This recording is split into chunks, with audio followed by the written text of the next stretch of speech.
Hello, আসসালামু আলাইকুম। তো আজকে সকাল সকাল ওয়ার্ম আপ শেষ করলাম। তা এখন আমাকে আতিকে আজকে 5 কিলোমিটারের বেস্ট টাইমিং বের করে দিব। তা আতিক, আজকে কিন্তু আমার পার্সোনাল পেস হয়, তো ইনশাল্লাহ পারবো না। ইনশাল্লাহ ইনশাল্লাহ। তো পারবো না এখন কেন? এখন হচ্ছে গিয়ে আমরা যাব। তো লেটস গো।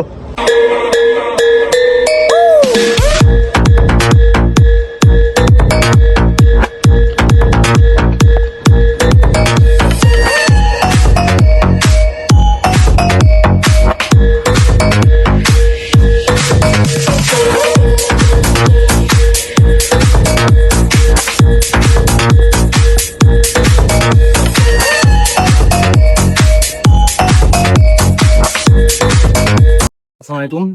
আমি আতিক, আজকে মেহেদী ভাইয়ের সাথে আমার 5 কিলো ট্রেনিং হলো। ওনার বেস্ট ট্রেনিং এভারেজ 4:20 করে। তো উনি আলহামদুলিল্লাহ শেষ করতে পারছে। নেক্সট টাইম আবার 10 কিলোতে বেস্ট ট্রেনিং বের করা হবে সময়